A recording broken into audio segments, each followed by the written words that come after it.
আজকের ব্লগটা হলো সরস্বতী পুজোর আগের দিন। আর আজকে আমি আর সমী ঠিক করেছিলাম বিকেলে পার্লারে যাব। আমরা বেরোবো আর ঠিক তখনই আমাদের পাড়ার মণ্ডপে ঠাকুর কিনতে চলে এসছে।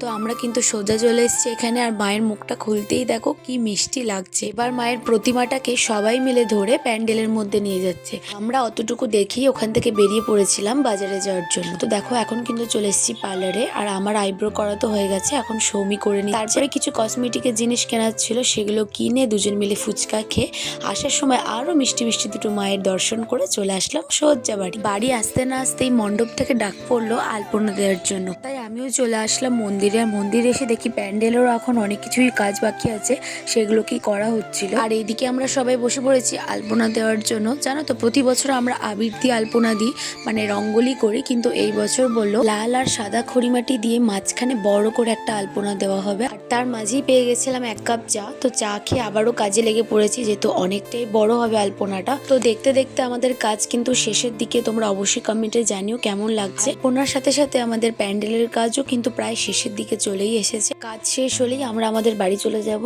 আর পুরোপুরি ফাইনাল লুকটা কালকেই শেয়ার করব তোমাদের সাথে। তো আমি বাড়ি এসে খাওয়া দাওয়া কমপ্লিট করে বসে পড়েছিলাম মেহেন্দি করতে। আজকের মতন এতটাই, খুব তাড়াতাড়ি দেখা হচ্ছে পুজোর ব্লগে। তো চলো টাটা বাই।